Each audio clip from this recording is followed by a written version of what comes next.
what was it specifically about this story that called to you and that you needed to write it? If you've ever trusted someone so deeply that it blinded you, or you felt the betrayal of a friend cutting to the bone, or if you've given everything to someone who offered nothing in return, and to know you need to separate yourself from those kinds of people. Yeah. So the I was, story was very cathartic for you to kind of work out that gaslighting in your head and put the truth on paper.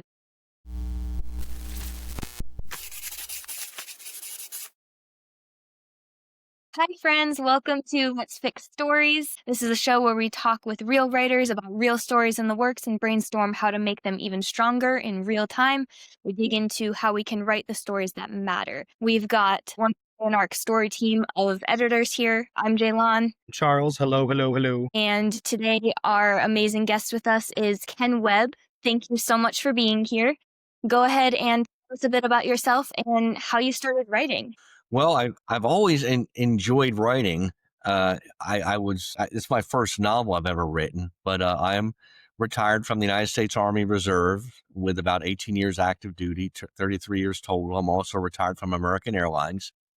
And I was doing contracting work for the Department of Defense for a while, but I have my pension, and people encouraged me to pursue my dreams. And I'm retired down here in Peru, and I have some specific goals. One of them is writing the novel, and I intend to write more than one, but the first one is the most important. It's the hurdle that you have to accomplish. And then I want to get fluent in Spanish, hence Peru is a great place. Also in Peru, they have a pretty neutral accent. So it's not like some of the other countries where they have very distinct to that country. I want to get my doctorate. And I decided, I'm 56, won't be able to start it until September of 2027. I'll be 58. So I want to do it online. And online has gotten much better over the years. It used to have a stigma to it that I don't think it was as good as brick and mortar. Now, I think there are some things you need to do in person. If you're going to be a medical doctor, you need to go in person and figure that out. But if you can do just about anything else just as well,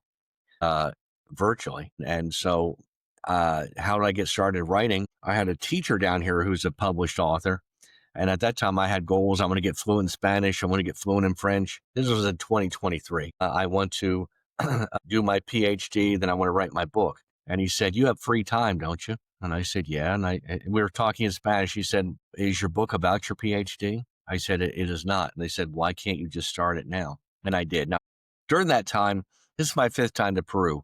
I was down here on a student visa. My mother got sick and she did pass away. So I took a hiatus of about 9 months where I wrote very little on the book. So I returned to the United States and I came back here with a retirement visa, which my pension meets the requirements. You have to have a minimum income of 1,000. I think it's 1,000 a month, and my pension meets that from the Army. So I'm back.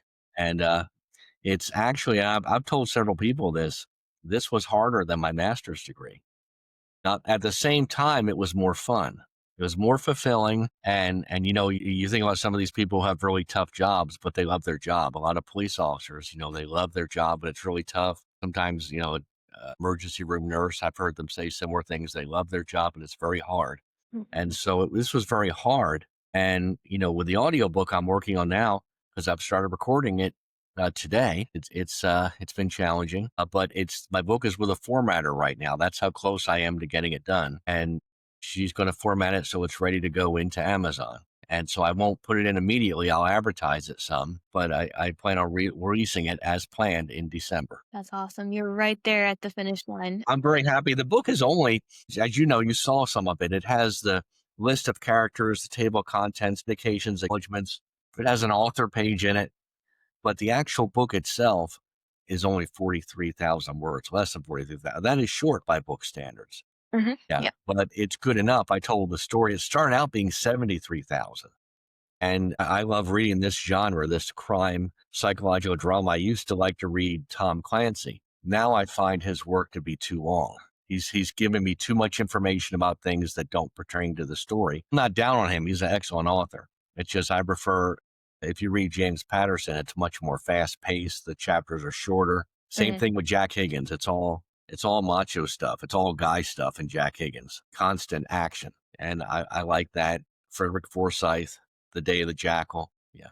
I really appreciate what you said about with writing. It is so hard, but it's also so much fun. I find that as a writer myself before I became a professional editor, and now with every other writer I have ever talked to or worked with, writers have a particularly difficult job because it's something that we pour our entire hearts and souls into. And there's no set working hours to the day. Our stories constantly live and develop inside of us 24/7. So it's a job that is particularly heavy on the soul, but also extremely fulfilling because it is soul work. It's an obsession. It's an obsession. Yeah. I imagine, like, Yep. sometimes I forget to eat. When I was writing, I would forget to eat, Yep. and Been there, I done that. wasn't upset. And now, like, I've said, at the introduction, I didn't say this in the novel, but in the audiobook, I say, it's uh, I'm actually afraid because I'm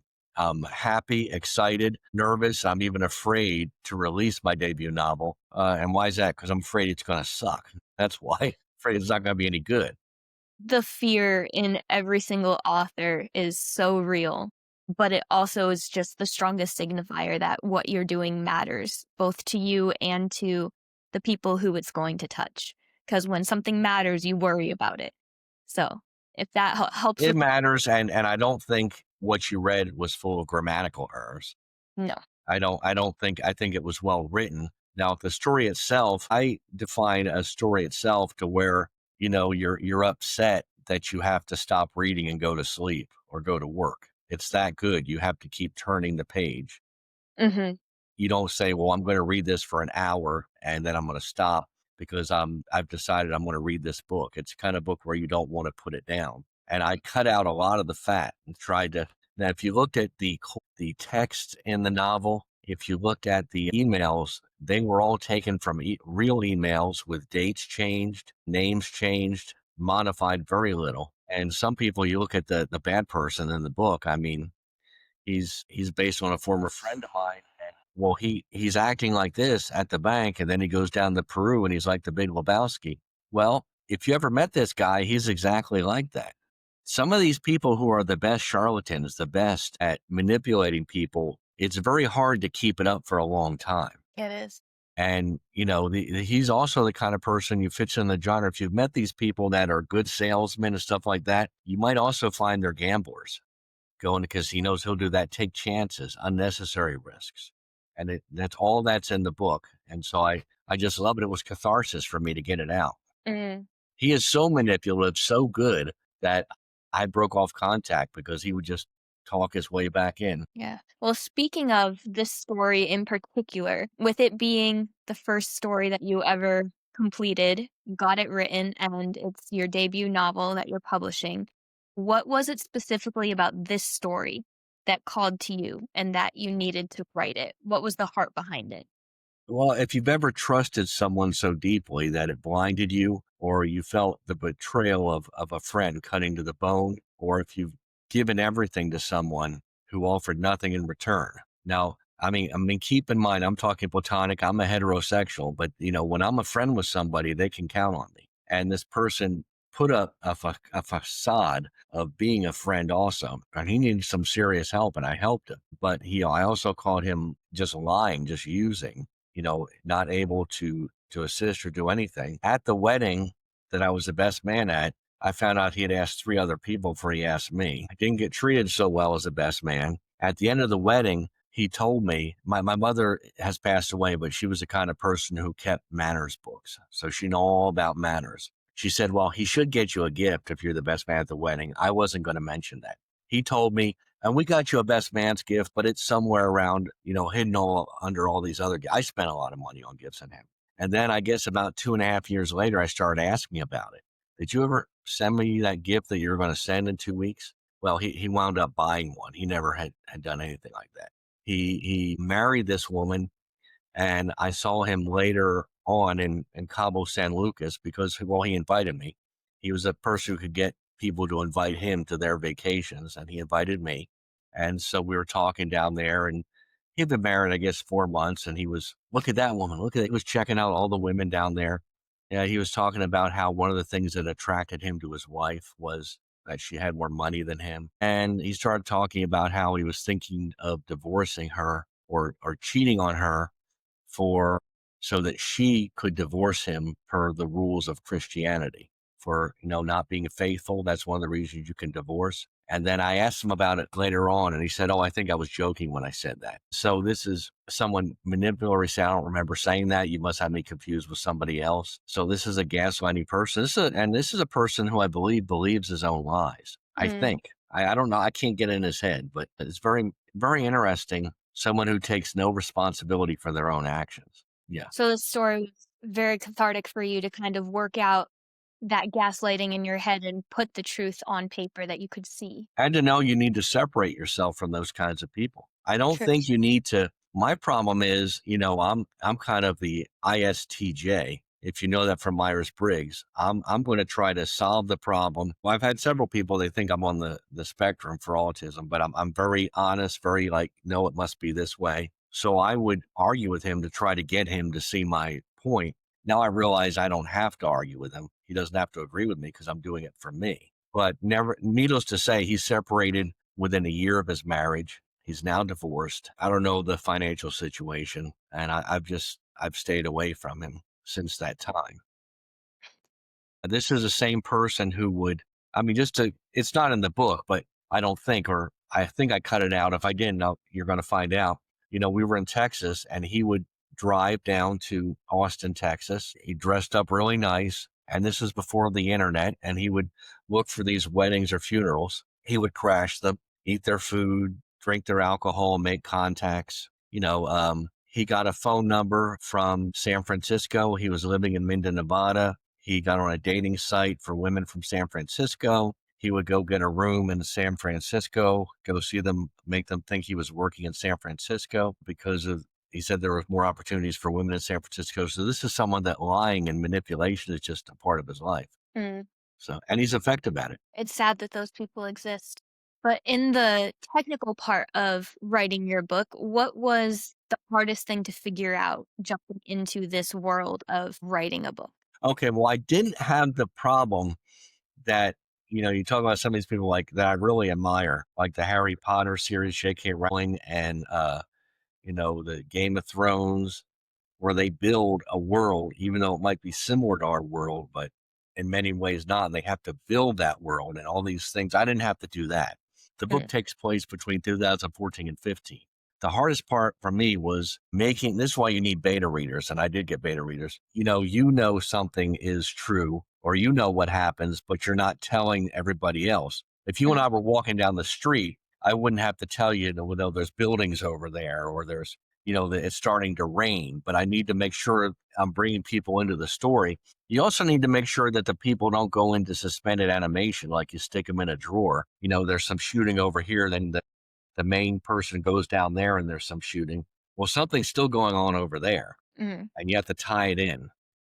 Yep. And I had a lot of loose ends. Beta readers did catch it, loose ends. Oh, before you said it was this. I had sometimes where I would change a name. And even though I would, well, the most recent thing I caught, even the proofreader didn't catch. I didn't change the name of an American Airlines ticket agent in the front matter, the list of characters, but I changed it in the story. Now, as it would turn out, with a lot of the people that are not like bad people in the story, I use their real name that I know them by, the first name, not the last name. It would just be somebody like a ticket agent. And I'd be like, some of my teachers I did that. So I put you in the story. Or this guy worked at a hotel and he's from Peru. My teacher, the guy I was at today, right for this. And I said, "How'd you learn English?"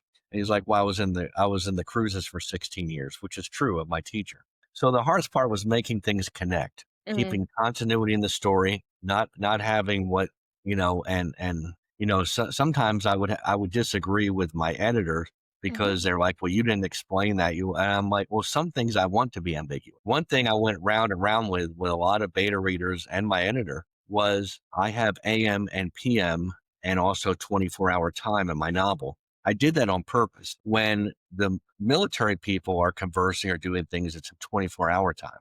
Mhm. Anybody civilian, it's AM and PM. Now, having been in the military, we used AM and PM also, but what I'm doing is I'm separating the two, Mhm. showing the military people being more organized about their lives, a way it's structured. the civilians being more, I guess, I don't want to say disorganized, but more fluid Mhm. in what they do. And it was just maintaining that. But there were some inconsistencies where and a beta reader caught this. Well, if you're going to do it that way, you should change this one. I did, or AM, PM. I had it A period, period, and then capital A period, M period. Like, both are correct, but you should keep it consistent throughout. Yep. And, the rules, my proofreader asked me, what rules are you using for this? Like, oh, well, in the United States, they spell it this way. I think it was barbecue. I think it was barbecue with CUE. Mhm. And I've always spelled it QUE.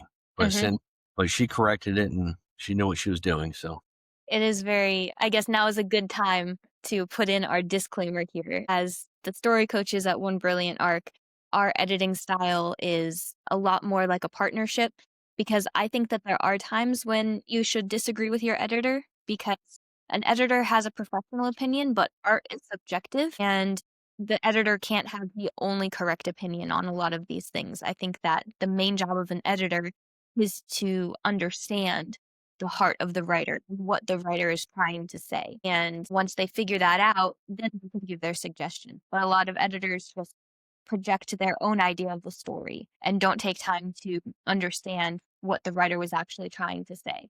So you saying that you went round and round and had these conversations, that's what we want this to be. We want this to be a brainstorm session, a conversation where we get to know the heart behind your story and what you were trying to say, and we work with you to help you say it in the way that you want it said while still being technically correct. and I put hints in the story that could become a trilogy or a 5-book series, but I don't know what those are going to be. I haven't figured that out. Really, the way I did the story, I knew what I wanted to say. I've been thinking about it for a while, but to a large extent, I mean, I had the end, knew what it was going to be, and I knew like in the middle and the beginning, but I filled a lot of stuff in as I was going along, and some of it changed. There were things in there that was like I was giving people too many things that didn't belong in the story as far as moving the story along, and I took them out. But it was very cathartic for me because this guy really, I mean, it's very hard for me to just tell somebody, hey, I can't talk to you anymore. And basically, I didn't even do that. I just let him wither away. I just stopped talking to him. Hmm. Yeah. Well, give us the elevator pitch, the short synopsis, that cover blurb, if you will, of the book so that our audience who hasn't had a chance to read it can understand what we'll be talking about. Well, Trapped in Deception is a crime and psychological thriller where Eddie Lutt, you see him transform and go through a catharsis to become a better person and to take the high road. Whereas the person in the book, Sean Larson, who robs a bank, doesn't rob it traditionally, but by transferring funds, faking his own death, escaping to Huancayo, Peru, you see him go deeper and deeper down the hole. And I feel that it draws you in and makes you want to continue and see it through to the end. I've had several people tell me it gets better as it goes along. More interesting because there are some interesting twists in there. Awesome. All right. Well, now we'll dig into what we noticed in the book. And I know that it went through line editing. So, again, if we mention anything that's already been picked up by the line editor, you can let us know. If we mention anything we disagree with, go ahead and jump in and we'll have that conversation and hash it out. But I'm going to let Charles take it off and tell us what his impression of what was really working in this excerpt was. Well, first off, I want to congratulate you on getting this far, and I can hear your dedication to the and how long you've been at it and working it. And I want to congratulate you for that. And I'm very happy that you're so close to getting everything all wrapped up here, which is excellent. But it was interesting because I'm also very into crime stories. They interest me, and I was reading this, and it gave me the flavor of Richard Stark's Parker, of that same sense of a very, very Never read him, capable.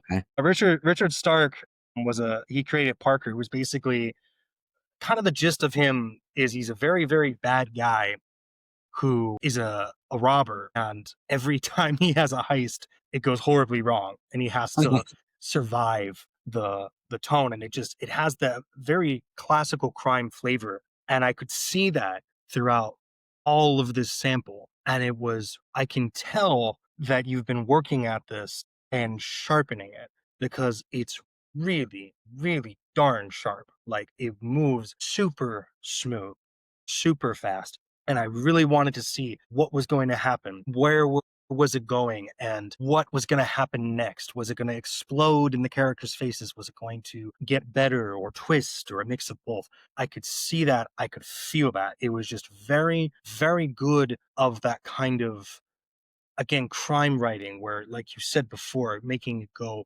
pop, pop, pop and moving along.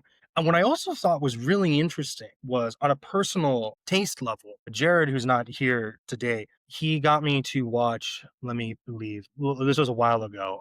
I believe it's The Talented Mr. Ripley, which is about a con artist. I saw that. Okay, yeah. So I wasn't really a fan of the movie, and one of the reasons why, not the reason, but one of the reasons of why I didn't care for it was I'm not really into the con characters or con stuff because it's just kind of it feels too cartoony for me. It feels too waiting for the other shoe to drop and trying to keep the lies together, and it's just not my cup of tea. This, however, was fascinating because it didn't feel like that. It felt much more kind of structurally more like the Ocean's 11 trilogy of something more like watching the pieces keep going and replanning and editing and always having the sense of threat. So I thought our pro tag here was just, I mean, mercilessly brutal, but very interesting because I wanted to see how he was going to get in and out of situations and what words was what was he doing exactly and how he interacted. And I was like, it's so interesting of watching him dig himself further into success, but also the sense of danger, like something wasn't going isn't going to work. Something might get him, and when it does, it's going to collapse. That's what I wanted. And did you get the sense that nothing was ever going to be good enough for him? Yeah, but because he goes on this planet, it's like causing more and more trouble. It's more and more stuff. And again, I thought it was interesting because I was like, I can understand he's really good at this. He could do it, but one day it's gonna come up. And that suspense was really sharp. Also, a line I really appreciated was, "If you puke on me, I'm putting you down early." I thought that was really it just kind of popped up, and I noted that in my notes here. But as a whole, though, my notes are very brief for now, but not in a bad way, in a good way, because again, I can see that this has already been tenderized, cooked, cut up, and using cooking terms here, and prepped really, really well. And everything already really, really popped and was engaging for me, not just of my interest in crime stories, but also just really well done. It felt like I understood that you as the writer were complete control of the story. I can just go along with you with complete confidence into each paragraph and each sentence and chapter. This is without like offense. Well, it's not really an offense or any kind of drawback on any other texts that we've read before, but I feel this is one of, if not the most complete text that we've read with our podcast, which again is a credit to the fact that not only of your hard work, but also of your writing in general. Thank So you. it feels very, very complete already. Well, I didn't track my time, but the novel itself is only 43,000 words. That's like some people call that a novella. Mhm. It's not even 43,000 words. And then I get people arguing with me about, well, that's not really long enough to be a novel. And I would just tell them, well, three things. And they say, what? And I said, The Old Man and the Sea, Of Mice and Men, and what was the other one? I said Animal Farm, I think. And they said, well, that book, I had an editor. She was an editor, and she said those books wouldn't get published today. And I said, but you keep reading them. Why? Exactly. That is a line that I think we need to really highlight because there's a lot of good stories that we're told are not marketable, so therefore will not be published, but they're still worth reading. And also, I would like to say too, I find that very strange and solely in the sense that so many people in mainstream culture will say everyone has short attention spans. Everyone has short attention spans. Then something very bam, boom, boom for that much, I think is actually pretty solid. Yeah, that's what I wanted. I wanted it to be to where nobody was going to be yawning. It's something like, I'm tired, I'll get back, but nothing like, when's he going to get to the point? Mm-hmm. Yep. And the thing that's really, this guy didn't kill anybody or anything. He didn't kill anybody, but he is that manipulative. He's already, when you're talking to him, he's already thinking about what he's going to do next. Yeah. I don't know. And what I wanted to portray Sean as is somebody who he is evil, but he doesn't see himself as evil. He thinks that's just, he actually thinks that he is like, he's proclaimed to be a Christian. He sees himself that way. Hmm. And he is able to justify everything in his mind. He doesn't think that he's evil. That is something that is so fascinating that stories give us, because being able to see through someone else's perspective and kind of understand them psychologically and how their mind works is something very fascinating that I've always enjoyed in stories. So in that sense, I really do love psychological thrillers. I just find it really fascinating to relate to a character that on the surface, I have nothing I could relate to them on. But being able to understand what makes a person the way they are, what drives a person to do what they do, and how they see themselves as well, and the lies that they tell themselves. This is kind of getting into a little bit more. We'll talk later about the theme of the story, what really matters in the story behind the story. That's the foundation. I will say my notes about what's working are very similar to Charles. The pacing was incredible, very smooth, very fast, kept our attention. The action was awesome. I could watch it happening and I could believe it. I also found your metaphors very creative. Some of the lines that were said had dramatic and efficient literature structure. They hit really hard, yet poetic. And I really love that in writing. Some lines that made me chuckle were he had the coordination of a kicked trash can, or the evening dragged on like a dentist's drill, or you are a black belt in irrelevance. These are all lines that really made me chuckle and popped out at me and kept my Social and attention. emotional intelligence of a coffee table. Yes, that one is another one. So all these things are within your literary style. That is very good to lean into because it's something fresh that you can bring to the table from your imagination that no one else, I mean, they'll think of their own version of that, but you're the only one who can bring that version to the table. Were you able to see that Eddie did not have a high degree of emotional intelligence? We didn't read a lot of Okay. Eddie within this excerpt, but Sean has very high and emotional intelligence, I which did has notice. nothing to do with being a good person. Mhm.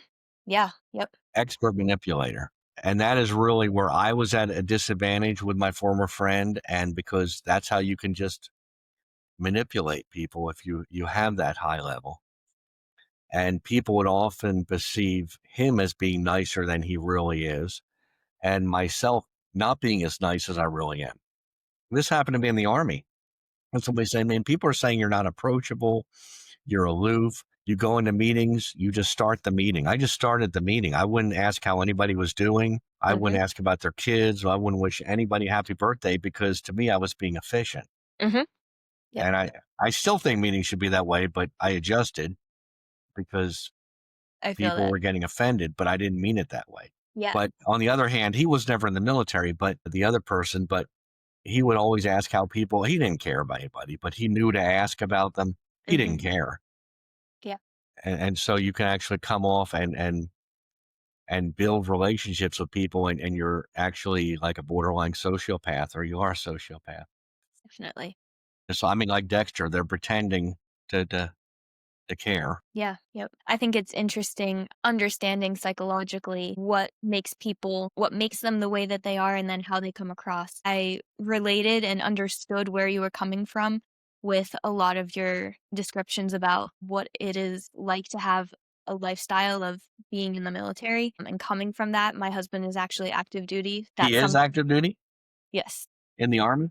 Mhm. So that is a world that I understand, and I could see the realisticness of all the little details that you put in there. I could track them, and it rung true for, like, you can present yourself as someone that on the inside, you are a completely different person, whether for good or for bad. I mean, it doesn't matter what background you have, but that's something that is really interesting that stories give us because it lets us peek behind the curtain and understand that the person that's standing in front of us in real life, there might be something else going on behind the scenes in their story. And if we give them a moment to try and understand from their perspective and actually see through that facade they wear, it helps us be able to navigate a little bit better these people that will put up a front that isn't actually them. The other thing that I wrote down for the story was the dramatic ironies and dualities. And this is something we were just talking about. Sean plays a charismatic character who expertly manipulates others, and he builds friendly trust that way.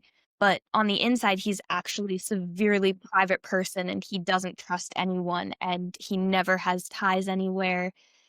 Because he's always trying to protect his fake persona. And I find that these contrasts that you draw kind of give us a real stark picture in our imagination, which then adds an extra layer of artistry to the words that you're writing that are really clever. Like we were talking about the creative metaphors and these sharp lines. So that was another very positive thing that I saw in this story. The other thing I really liked was the characters being middle-aged. This is something that is more of a note from my experience as an editor with recent stories that are coming out. There's this trend that every single character has to be in their teens or early 20s. And I think that it's because people are writing the fantasies that they have, which is want to be younger and have that kind of you can do anything. The world is right before you kind of perspective. But I find middle-aged characters to be a lot more intriguing. They feel refreshing after only seeing young characters who have a specific immature worldview, being able to get in the head of characters who have a lifetime of their backstory and also the challenges of middle age and midlife crisis is something that we all relate to. I mean, it's your target audience is relating to a lot more than to, reading about someone that they were 20 years ago or so. I also did that for the maturity. The novel is not an action shoot 'em up novel as much as it's a psychological. And I think about how I was in my 20s. And if I don't know, I know Charles said he reads the crime dramas. If you also read the spy novels as well, Charles, you probably familiar with John le Carre, who's Yeah. my Oh, favorite yeah. author. And he wrote, I mean, people may not know the name, but he's written some very famous books. The Spy Who Came In from the Cold was made into a movie. Tinker Tailor Soldier Spy, which is based on Kim Philby. Kim Philby was the person from that movie, what the movie was based on, that was very high up in British intelligence that betrayed more Anglo spies on our spy than you're familiar with this already than anybody else in history.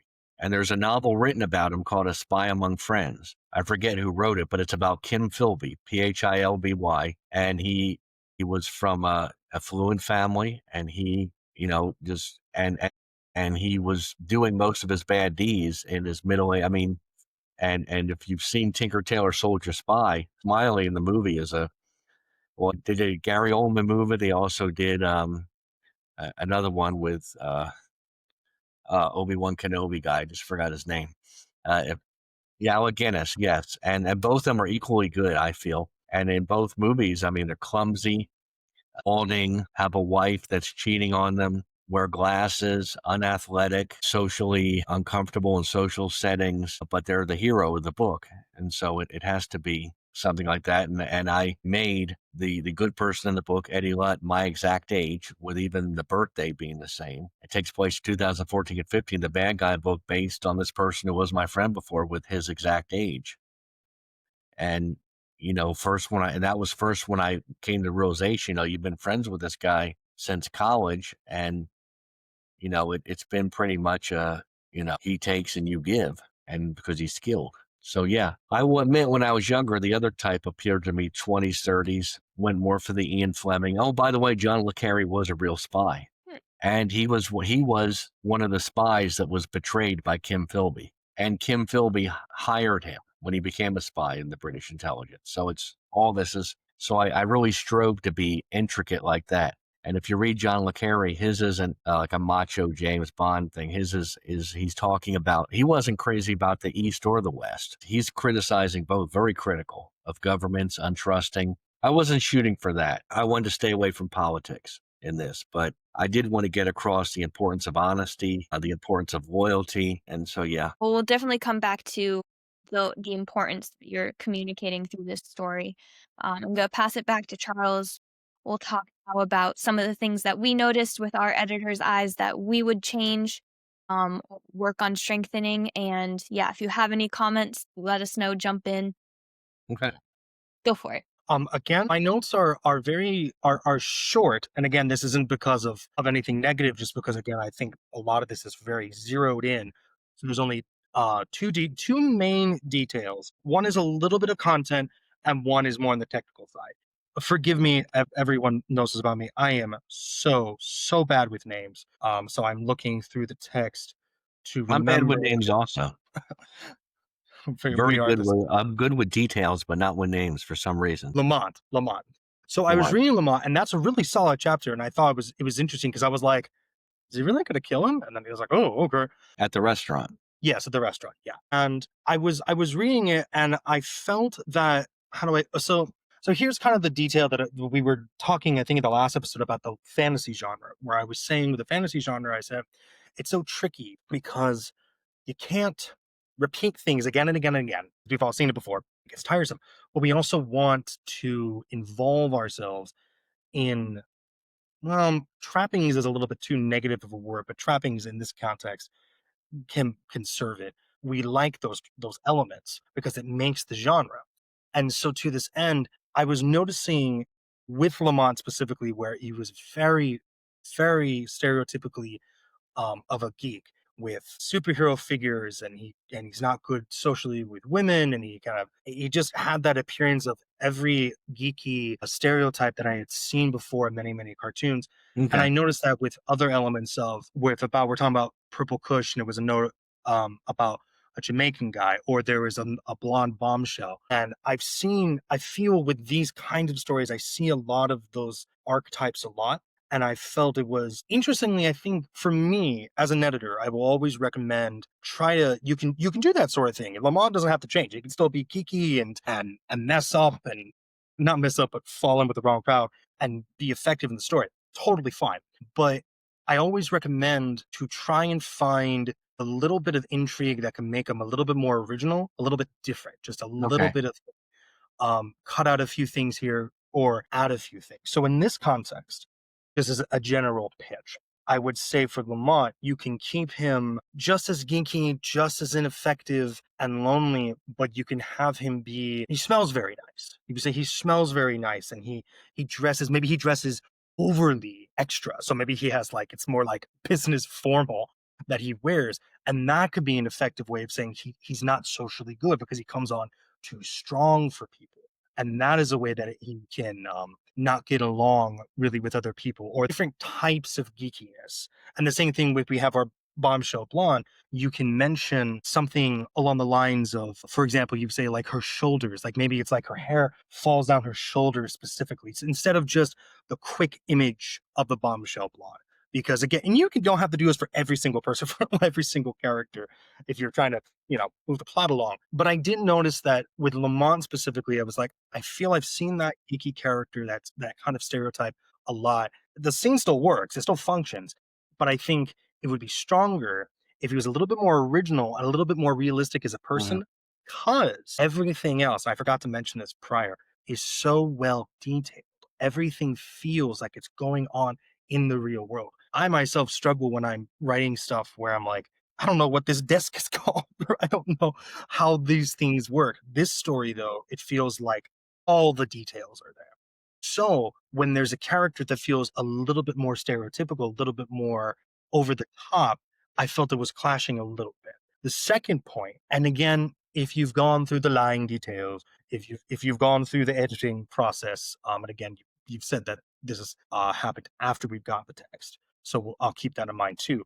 But I felt, again, nothing wrong technically, light polishing. Again, very, very light polishing, which I'm sure by now has already gone through. But I felt I struggled with this because I'm like, is this just me? Is it not? And I wasn't quite sure, but I felt that maybe from time to time, the sentences needed a wee bit more substance and just pumped up a little bit. Because you talked about trimming the fat.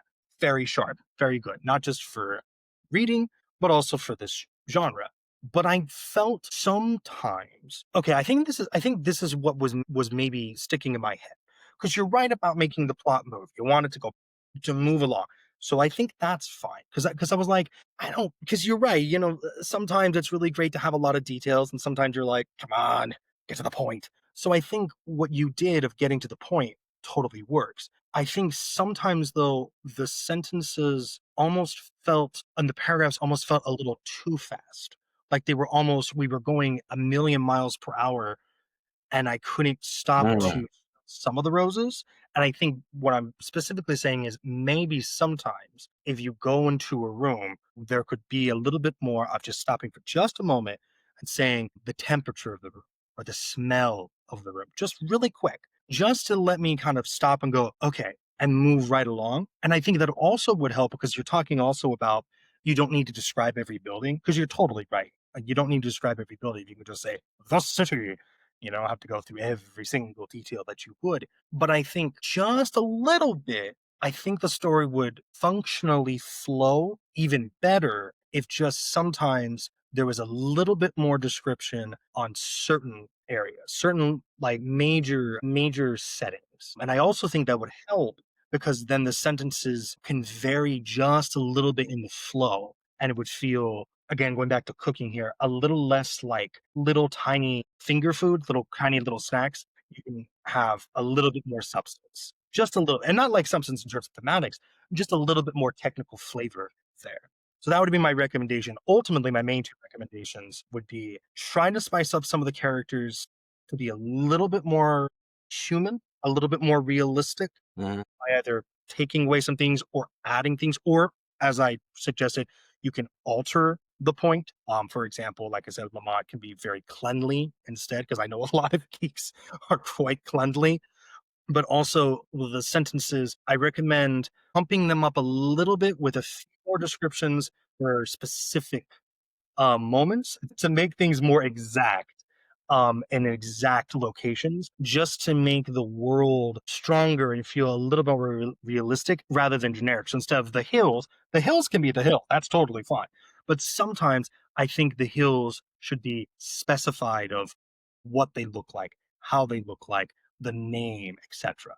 Just sometimes from here and there for both technical and flavor. And I struggled a lot with the Lamont character specifically, and the things you mentioned were mentioned, those kind of things before, and it was actually tightened up a lot better than it was originally, like you're saying, but obviously they could use some more work. I struggled with him because I'm thinking of people, I mean, good or bad, geeks or not geeks. Anytime you see, like, I like Robert Downey Jr. and Sherlock Holmes, and I like who was that? Archimedes. He the guy that was taking a bath and he came upon a mathematical decision. He jumped up naked and just ran. Archimedes. May not have either he didn't know he was naked or he didn't care. Yep. In one of the Sherlock Holmes movies, like he said, Dr. Watson, he's been living off tobacco, cocaine, and caffeine for 3 days. Like he's so focused. And what I was striving for was this geek is so much in. I mean, I have to separate two. People did warn me also being very good at computers and coding is no longer associated with being a geek. But what I define as geek is someone who doesn't care about anything else. That's what's making him a geek. And he was just so focused on that he knew how to dress himself. He knew he was smart enough to know he should exercise, but he just didn't care about anything. And I guess I'm not saying I couldn't do exactly what you just said and still do that, but I wanted to portray him as someone that just he couldn't be bothered with anything except his computer stuff. He liked women. He wanted a girlfriend, but he was so focused on the computers and so focused on everything else. Do you feel I made him too naive for someone that Didn't smart? I didn't feel that because I felt that our con man was so predatorial for everyone else. It didn't feel too naive. Like I felt that the seduction when we had come in had already happened. So it made sense to me. I would Yeah. agree with that. Okay. I will also agree there are very few notes, and also knowing that this is a proofread and completed and currently being formatted work, so we're not going to give you too much to say go back and redo all the work that you've already done, because it is a good story as is. It is very well written, and the main thing is that the heart behind it is saying something important. And so a lot of technical details. I mean, you can edit a story until the end of time and it still will not be quote unquote perfect, because again, art is subjective and there's no such thing as perfection. So you can always be tweaking and changing things, but at some point you have to trust that it is good enough. It is time to put it out in the world and let it do the work that it needs to do. And now is that time. So I won't try and drag you back. Some things that I noticed that your editor may have picked up. There are only a couple technical things, one of them being tense and point of view. Sometimes I noticed, and it's something that probably got picked up in line edits, but some of the head hopping that happened. So whether we're writing in third person limited or third person omniscient, whenever your protagonist that we're looking through the eyes of leaves the room, we shouldn't be left in the room confused about now whose eyes are we seeing this scene through. And sometimes a sentence was written and you couldn't tell if we were talking about past tense or present tense. And these are really difficult technical issues to nail. I can never find them in my own work, but I can pick them out easily in other I know people. what you're talking about because I'm a big reader. What it doesn't surprise you for a writer. I'm reading James Patterson, he's a very good author. I didn't name him among my favorite, but he's more commercialized now than some of the others. He gets people writing for him and he fine tunes it. But I like his books I have here. I got them I'm in Peru, from a church down here when they have a book fair. I'm getting annoyed in the novel because he will jump to first person and he'll jump to third person, not omniscient, but to where Mhm. he's talking about other people's views and telling what happened. But I don't think he's omniscient, or at least he's not telling the reader everything if he is omniscient. But Sure. it's annoying. It's distinctly annoying me when he starts saying, I saw this and what I did. And then he's jumping and he's probably actually waiting till the next paragraph to jump to first person. It's still annoying. Yeah. Yeah, it's like instead of having the point of view that And you're that's a supposed to, great author, and it is annoying me. it is something that is so common. And this is again why I bring it up, even though I would expect that any editor who is good at their job would catch this. It is still very hard to catch and very hard to keep consistent. So that is why I mentioned it, even though it's a technical detail, because as writers ourselves, and since this is something that's come up with pretty much every other writer I work with, we can all sympathize as this is really annoying. But as far as anything beyond just little technical things, I would also agree some of the things felt repetitive. And I felt like the problem with that is your sentences that land so hard, when you repeat them, it kind of softens the finality Mm. the words carried, and it makes it feel less strong than it would have been left. So that's where I would be careful about, like, if you repeat something that your main character is planning to do or worried about happening or has already happened. That's where I would be careful with your repetitiveness. The other thing that I noticed was there was one chapter that was ended with he poured himself a drink and thought about the future. I'm not sure if that's a line that was changed, but as an editor myself, but also a reader, that's something that I try and pick out as you want to give closure to the ending of your chapters, but ending a chapter with he drifted off to sleep or he was thinking about the future or he pondered these things. It's kind of a vague way to utilize the tension that you've worked so hard to build up through the rest of the chapter and give the reader a hook or a cliffhanger that makes them want to turn the page. It kind of So that brings was good? That was good to say that? I would change it to be Okay. a little bit more specific. Give him a specific worry that he's thinking about, or give him a specific anxiety that is causing him to Okay. have to drink this drink. So he poured himself a drink and he thought about blah, blah, blah. Yeah. Don't just Be say the future. Yes, be more specific because that's going to hook your readers to have to turn the page. Because now you've given them something specific where they say, I am also interested to see how this turns out. If the main character is anxious about this, is it going to work out? But if you just end it with he thought about the future, the reader, doesn't have anything necessarily to want to see what happens in the future unless you give them that specific thing. So that's a little detail that in your future work I would just be mindful of to make sure that you give us that hook of intrigue at the end of a chapter, even as it's winding down from the action. Give us something that makes us turn the page. Okay. And then the last thing was the inner thoughts. And this was specifically in the scene in Iraq.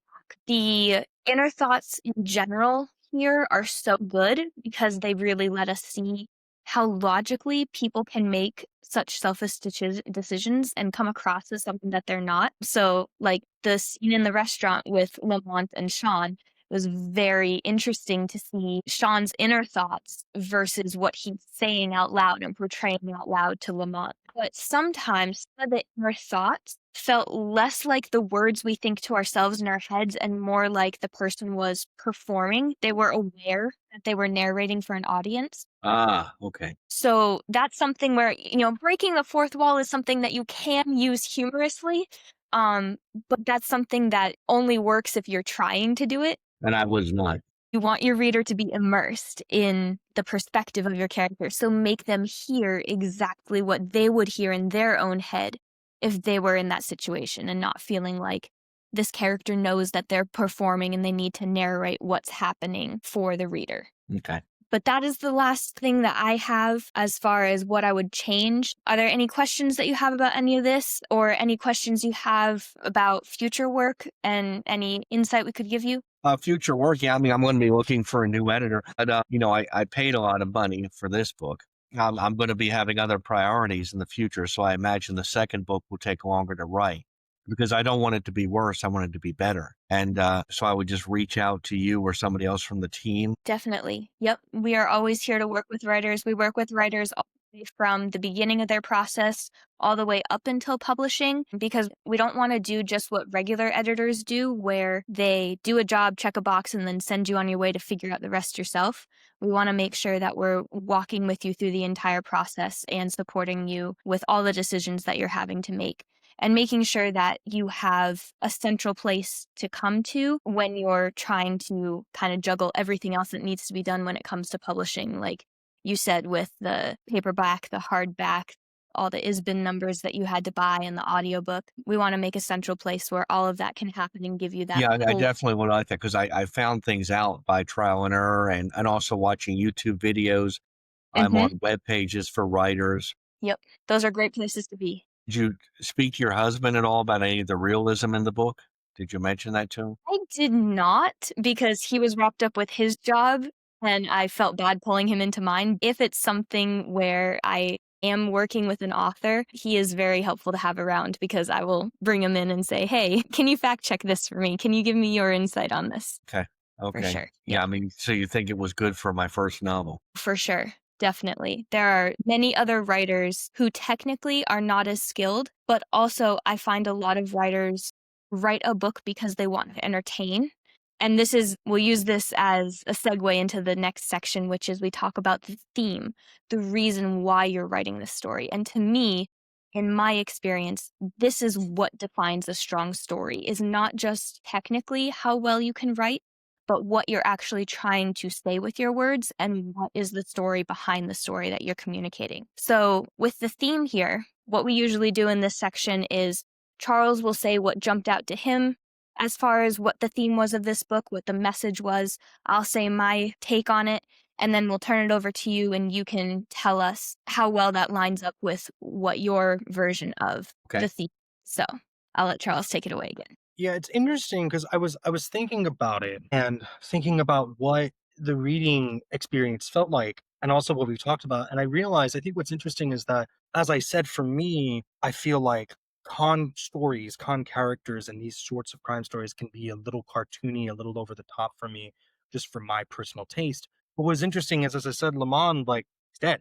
It's over. It's done. Then, and there are real people who are on the opposite ends of these crime fantasies, pretty much. And what I thought was kind of interesting is, I guess, what stood out to me in that regard is the sense that there are consequences to actions, which is obvious, and I've heard that before. But more like the people that get hurt are real people and how that weighs around. So we have, even this company with all this, black market, all this dark stuff. It doesn't just feel like fantastical crime universe. It feels more like, again, there's someone else on the other end of the line. or there's someone else who can get hurt on the end of the line, which I find very interesting of that again, like you said, psychological element of, to some people it's just a fantasy or for fun. But in reality, someone is getting hurt. And I find that very interesting of like the humanity that's actually involved in something that is what people, or at least some of these characters, would say is not reality, something more fantastic, but that is a reality. And I thought that was quite interesting. As far as my take on it, I really appreciated the quote that you started out the book with in the epigraph, where you said that, The worst lies are the ones we tell ourselves. yes, I wanted to make sure I got it right. Thank you. And you know who I got that? I got that idea from John le Carre. Mm, If you listen to any of his books, his books, he'll have a quote in the beginning that will make you think. yep. And I he personally narrates his own books. He's dead now, but he narrated his own books. I really appreciate those because I think, again, when you're talking about theme is the through line throughout your entire story that makes it an arc structure. It's what your characters need to learn or fail to learn and why that matters. So when you put your theme out at the very first page of your novel, then you clue your reader in to this is a story that I need to read. This is a book that it is important for me to read. It's not just you're relying on them to be pulled in by the entertainment of it. You're telling them exactly why you need to read this book, why you need to stick with me and keep turning the pages. And that's what makes stories matter to people. That's what gives you readers who will think about your story long after they've finished reading it. So to me, I also picked out this line that Sean said, where he said it was about deceiving. It wasn't about deceiving the system, it was about deceiving the people who believed in it. And I think that the duality of seeking comfort in the lies that you tell yourself, yet still wanting to escape the lie of the fake life that you've built for yourself, like a gilded cage, is something that's really relatable. Even for those of us who are not con artists, who are not sociopaths, who just know how to mask and how to interact with people and have that social manipulation. I think that at the end of the day, that's something we all struggle with because we all kind of have that voice inside of us that has a hard time being happy with what we have and kind of pulls toward that, well, it can never be enough. And at the end of the day, we can run forever trying to outrun the specific disaster or unhappiness that exists in our lives. We can run forever, but eventually we have to look at what's in front of us and decide whether it's worth being present in or whether we're going to keep running on this treadmill of consistently being unhappy and hurting others in order to achieve that happiness. So that was my take on the theme. Let us know, Ken, what your vision was and if Charles and I were picking up what you were putting down. You were picking it up, especially. I mean that quote I have, and that's why Sean Larson, the bad guy in the book, is believing himself. He doesn't see himself as evil. He sees himself as he's doing. He's a superior human being to other people. And I mean, it's almost like the master race mentality. He's superior. He's smart. He's going to take as much as he can take. If bad things happen to other people, they should have been smarter. Now, you read the first 1,000 words. Did you read the part about Eddie in Afghanistan, 2010? 2011? Okay. Well, then there's a duality between him and Sean. Eddie's also a fake. Was he had a misfire with his pistol. Yep. People get you're probably heard your husband say Gomar, General Officer Letter of Reprimand. You get in a lot of trouble. And he got it charged, he put it on fire, and then somebody shot near him when it went off. A lucky shot because the maximum range of that weapon was he shot beyond the maximum range, and the only way for him to hit somebody at that range was to shoot it like an artillery round, and it goes like that. You know, if he's that good a shot, then there aren't too many people that are that good. Sean's a fake overtly, intentionally. Eddie's a fake. He's embarrassed. He doesn't want to say what really happened, and he got an award for it, so now he feels shame in that. Mm, But if you read more in the novel, Eddie grows, and it's a catharsis throughout it, and you become a better man, a better person. mm-hmm. Yep. And that is exactly the foundation of a strong story. And I think that is exactly why your first novel was such a strong story. And again, when you have that strong central message, it covers a lot of the technical stuff that people will have different views on and can argue about, and you can pick apart in your own work all day long. When you have this strong central message and have a reason for why you're telling this story, and you understand how to use story structure to build that theme up, then your end product is going to be something that matters to And people. that's what I want. I want people to say it's a really good story. Yep. I want Yep. people to read the novel. I want the word to get out there. I want them to give reviews, say it's good. And I Mhm. know the reality is, being an unknown person, I'm writing a novel. It's fiction. It's not like I captured Saddam Hussein and a ghostwriter wants to write my story. So this is not real. I was at those places. I was in Afghanistan. I was in that same place Eddie was at. I wasn't doing what he was doing. It's probably not going to get a big circulation, right? Most likely as an unknown author. But it's still worth telling, and I think that It's you worth told telling for me. Yeah, you definitely did a great job. I applaud you for putting in all of the work and telling a story that was so cathartic for you and will also be cathartic to other people who have experienced some of the same things you have. So go ahead and tell the audience where they find this book once it releases so that they can leave you those good reviews. Okay, it is going to be released on Amazon. It's currently with the formatter right now. And today's the 30th of September. It's with the formatter. She's promised to get it back to me by the 25th of October. I'm going to go through it again, make sure everything's right, and I'm going to advertise it. So I will be released on Amazon in December. Awesome. And I'm setting up the audiobook now. I'm going to set it up for pre-order at a reduced price. I'm not comfortable doing that until I'm done with the audiobook. Sure. So, and I imagine I'm going to send it and have it professionally audited, but they can find it on Amazon. I have a web page, which is kenweb69.com, and it's WEBB. 69 is the year I was born. KENWEBB 69.com. I've gotten comments about the 69. Ken Webb was already taken. KenWeb.com is already taken. My friend who did it for me, he said, "What about your birth date?" And I said, "It's 69, but people are going to make comments." And he said, that's great. Who cares? So Yeah. it's web69.com. I'm on Facebook. I'm on YouTube. And, I'm going to put the links out there. I'm going to get a QR code. Nice. Actually, tomorrow I'm going to do it on Bitly. QR code that you can click on it. It'll take you to the page on Bitly. We'll have all my social media, everything on there. I want people to read it. So I'm going to be donating all my Spanish teachers at the school are getting a free one. I'm going to go to libraries, give them a free one if they'll take it. Awesome. There's English language schools here in Peru. They'll all get at least one copy. Wonderful. Well, we will definitely put the links in the description in the show notes of this episode as well, so people can find you and follow your work and also spread the word about this story. If you are a writer listening and this process resonated with you, we'd love to hear your story. We'd love to bring you on the podcast and talk about it next. You can go to our website, www.obaconnect.com.